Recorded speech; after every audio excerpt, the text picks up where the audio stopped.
Hello and welcome to Brewskis and Housekeys. My name is Nicole Kostelecki. And I'm Nick Papantanakis. And we are with Remax Alliance here in Old Town Arvada. So how's it going, Nick? Pretty darn good. It is a beautiful, beautiful summer day. Perfect for cold beer. Yes. How are you doing? I'm good. It's very hot out today. Ugh. It's supposed to be really hot this weekend too, I think. Keep those cold beers handy. Yeah. Are you doing anything fun this weekend? This weekend isn't that exciting. There's work involved. There's house showings, so that's exciting. And a cookout at a friend's house. That's probably about it. How about you? Same mix of work and play. I have a couple open houses today and tomorrow, and then second Saturday is down here tomorrow, so I'll probably be at that. That's a big thing. Yeah. I think good plug for that. Second Saturday in Old Town Arvada. It's a really great time. Tons of vendors, tons of people out. Live music. Love it. It's a lot of fun. It starts later too, right? It starts 5:30. It's from 5 to 10. So if you want to come on down to Old Town, they have, like you said, live music, vendors, walk around to all the different shops and check it out. We have a booth too. Come down and say hi to Nicole at the Remax Alliance booth. Do it. Do Plug. it. Nice. Yeah, maybe golf. Who knows? Oh, I think so. Well, it might be too hot, but No, a little early. It'll be fine. There you go. Smart. Yeah. Very nice. There's big news around us, though. There's big news in Colorado. Yes, our Avalanche are going to the Stanley Cup. Woohoo! Oh, yeah.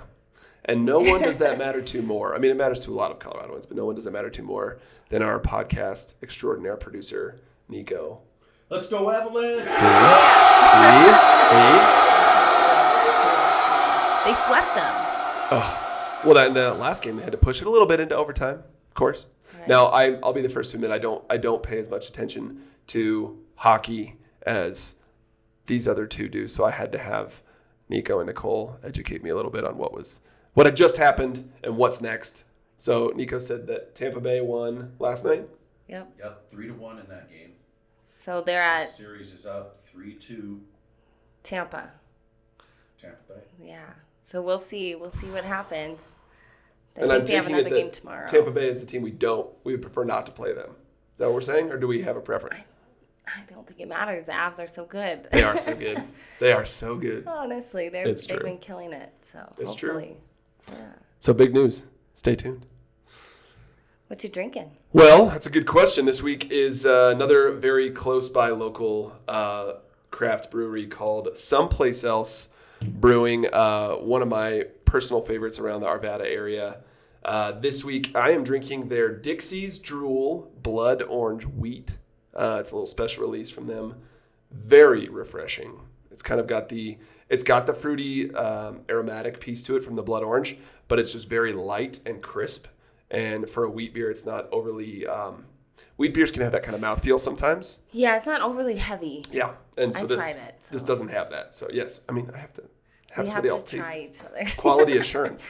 Exactly. So that's mine. How about you? What do you And got there? I am drinking the raspberry cream ale, which is really delicious.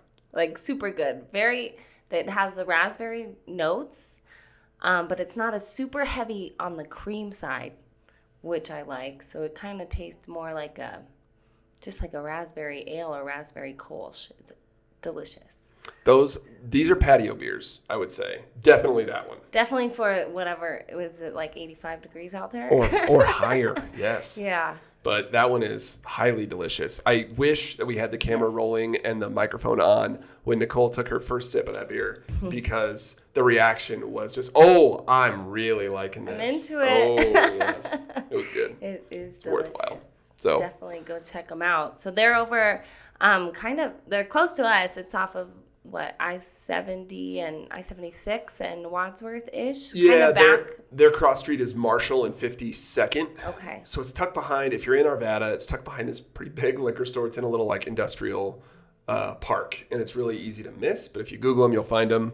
We'll provide the address. Don't worry at the end too. But they're awesome because it's just a local owned mom and pop place. They are big on just being they've said it before, being the local watering hole. They don't distribute. They can their stuff, but if you can't see this, if you're listening on the podcast side, if you're on YouTube, you can see they handwrite the names of their beers on the can. So when they can it, they use a marker, Sharpie, to just write the name and the alcohol, the ABV on the can, so they can just keep a blank can. So anyway, smaller operation. So they can them. You can just get them just by the can in Yep. there. You don't have to get like a crowler or anything. Nope. You can, and they let you bring whatever growler, like actual growler you have from home if you want, or you can just drink a pint or a half pint there. Yeah. And you can play pinball and skee ball. They have like a whole little arcade room, so fun for kiddos too. Big time. Yeah. Big time. And they always have they have a tournament once a week for pinball and for skee ball. So like it's a very community driven kind of place. You definitely get that sense that you're walking into your local Cheers or whatever it may be. So it's a pretty cool place. And a new beer release every Friday. Which blows my mind. A lot. That's awesome. That's so much beer to brew every week, but they do it. And it's always something new and creative, and they have very creative, clever names. They've got their Spock's Brain IPA. They've got some Star Trek and Star Wars love in there. So anyway, definitely worth a check out.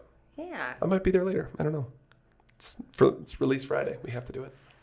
Awesome. Well, shall we climb in?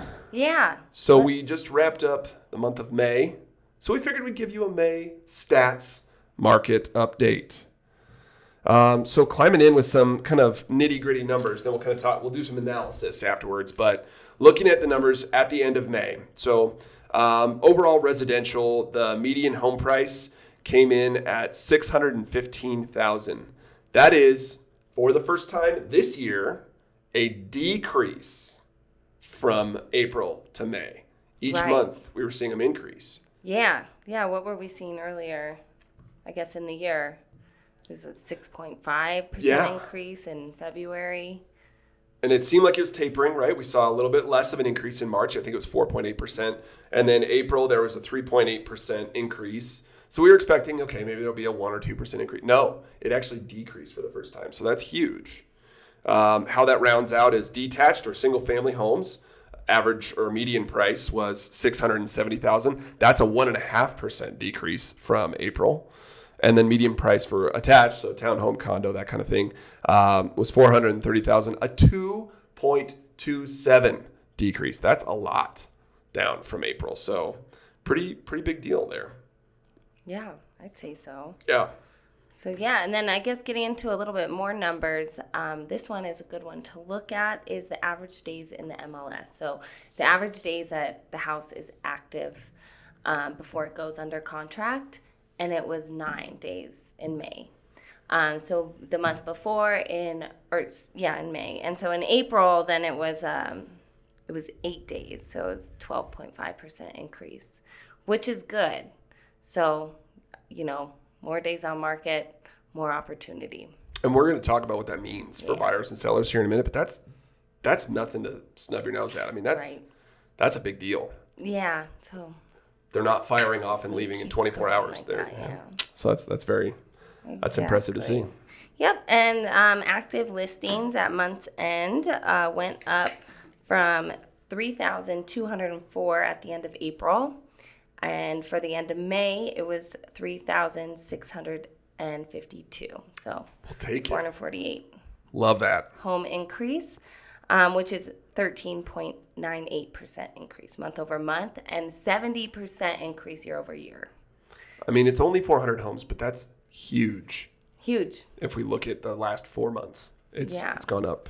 Well, and that 76% increase year over year. So compared 2022 versus 2021, that's huge. That's what it was. It was batty, right? We all know it was batty in 2021, that it was so competitive and things were flying the way they were with prices and with demand. So that number is like a little kiss from heaven there, seeing that that it's actually there's more out there to see, and it's making it easier for some folks. So exactly. And then a couple more numbers. So 6,800 new listings last month, or in April. Or no, that's right, last month. And then 6,882 new listings in April. So even though there were more new listings in April, we ended with more homes at the end of May. So more are staying on the market is basically what it means. More inventory, not quite as many being swept up. Which is big, because it means that you can, if you're a buyer, you can get out there and take some time to look at them. You're not in a mad dash. Yeah. Yep. So I guess one last number. So interest rates are at about 5.5%. They're just creeping up above that. So, yeah, Nick, why don't you jump into what that means for a buyer? So it is a real aspect of it for buyers, and it has been. It's been what's discussed probably more than anything else within the realm of the last 18 months. Inventory is crazy low. Interest rates are climbing over the last, 4 or 5 months. So it is real. I mean, I don't know the next time we're going to see 2.75% for interest rates for a mortgage, but I think one of the big things I think of if I'm thinking of a buyer that I'm working with is that, the patience piece is going to pay off. That there is more inventory on the market. They do have that opportunity to see more homes with maybe a little less competition. Doesn't mean there won't be any, but less, because those climbing interest rates have scared some people off, or it's actually priced some people out of being able to buy in that same, price range. That's a good point. So maybe, always double check and see what you can afford. If you were looking back in January, it may not be the same as right now. 100%. And that's why having that connection, and I know we talk about this a lot, but we've talked about having a really good rapport with whatever lender you're working with on your purchase of your home, both as the buyer and as the agent, knowing exactly where that buyer stands financially. It's important for everybody in that transaction, because you got to know what you can afford as a purchase price. But also, one of the things I wrote down that I want to talk about is I like lenders, and I've worked with some lately that really focus on what is the monthly payment you can afford. Smart. And that includes your interest rate. It includes your insurance and your taxes and your principal. So if you're including all those things, the interest rate's going to affect that. So what can you afford overall? That will help us dictate what that purchase price is. It's kind of more working backwards. Instead of just looking at that last little price, look at what it's going to be month to month, what you can handle. I think that's awesome. That's a big deal. That was one of the ones I wrote down.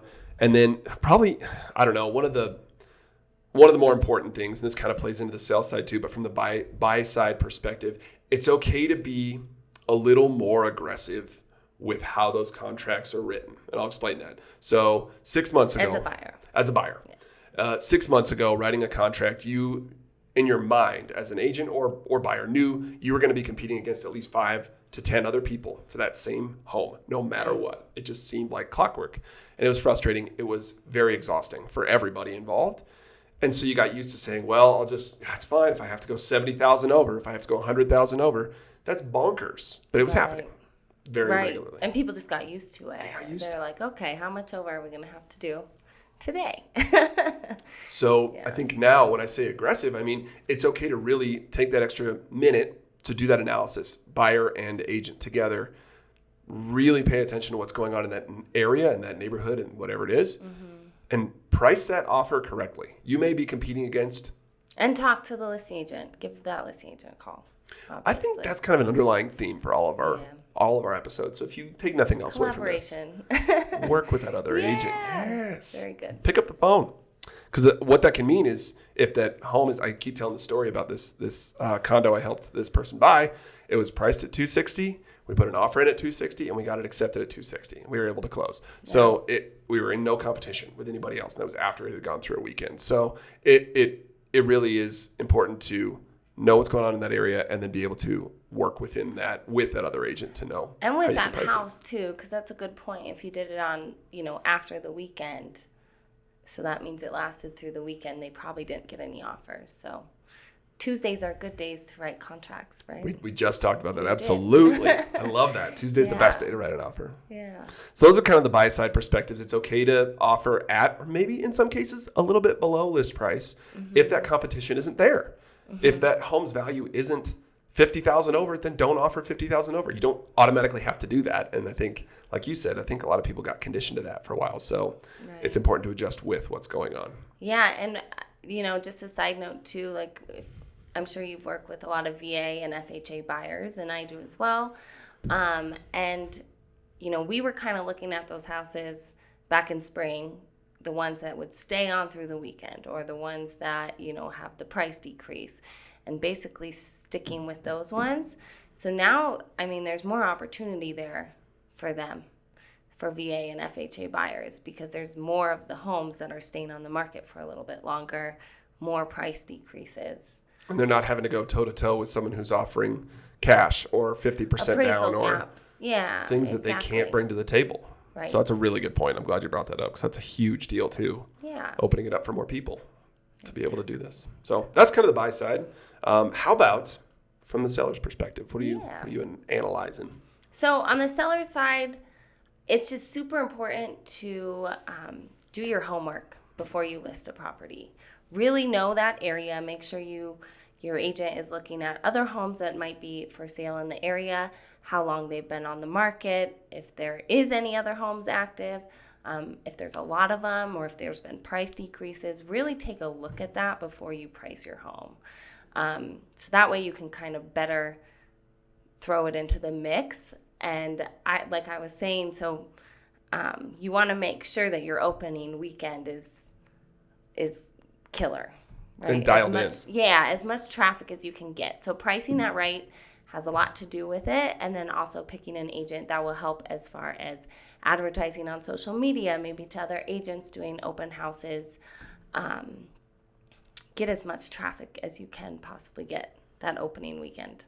Well, and I mean, that's you use the information you're given, right, and the fact that there are more price decreases, there are more staying on market for longer. You use that information as the agent. Yeah. So that's a very smart piece of advice, I think. Show that to the seller and see what they think as far as what they want to list their house at. 100%. I love that. Yeah. So yeah, and the other thing with that goes along with that is managing sellers' expectations. Huge. Yeah, just making sure that they're aware. You know, if you don't get an offer that opening weekend, that's 20% over, or you know, and the inspection's waived, inspection objection is waived, I should say. We don't want to waive inspections ever. We learned that last week. Yes, we did. Yes, we did. So high appraisal, gap coverage, that kind of thing. It might happen, but it just might not as well. Yeah, I mean, I have a quick story about that. I was in the office last week, and a couple was walking by with their dog. One of our other agents, Brandy, shout out to Brandy, she went out and was talking with them a little bit, and I overheard the conversation. They were saying, yeah, we're thinking about selling. We saw our neighbors sold for whatever dollar amount it was up the street, and we know the finishes we've done in our house, so we know we can get at least $50,000 more than them. That is that expectation that's been set now, that you can get this much over asking or this much over so-and-so else, other person's house. And so it's so crucial to manage those expectations. Right, because in reality, you just don't know what you're going to end up getting. And with the market shifting like it is, you might not have as much traffic. You may not be able to get what what people were getting for their homes back in April, May. Staying open-minded. Yeah. But we've seen that shift, right? With the median home price, it's decreased. So it could happen, and it could happen to you. Don't take it personally. But it's also, there are still those pockets that are on fire and are getting multiple offers. So it just kind of depends, I think. Yeah, for sure. What else we got? Well, I guess, there's a seasonal market shift as well. Typically, it does kind of shift right after Memorial Day, which just happened. So yeah, we're seeing a little bit of that now. So hopefully, as July hits and we get through the 4th of July, it starts to see a little bit of an increase again. And hopefully we see that seasonality. So we'll see. Yeah. So that about wraps us up on our market update for all of our May stats. So just shout out to Someplace Else Brewery. You can find them. Nico will put their address on the podcast. Yes, indeed. But, right here in Old Town Arvada, close to. And speaking of the podcast, make sure if you like what you're hearing, subscribe, jump in there on Spotify too. Don't forget, we're actually on a podcast platform now. So please climb in there and subscribe as well. We love to see those numbers and hear your comments too. So definitely give us those comments on YouTube. And we'll definitely make sure that our Instagram handles are on here too. So please use those and reach out to us if you guys ever have any questions. Thanks so much for listening and watching. Yep. Thanks, Cheers. Nicole. Thanks.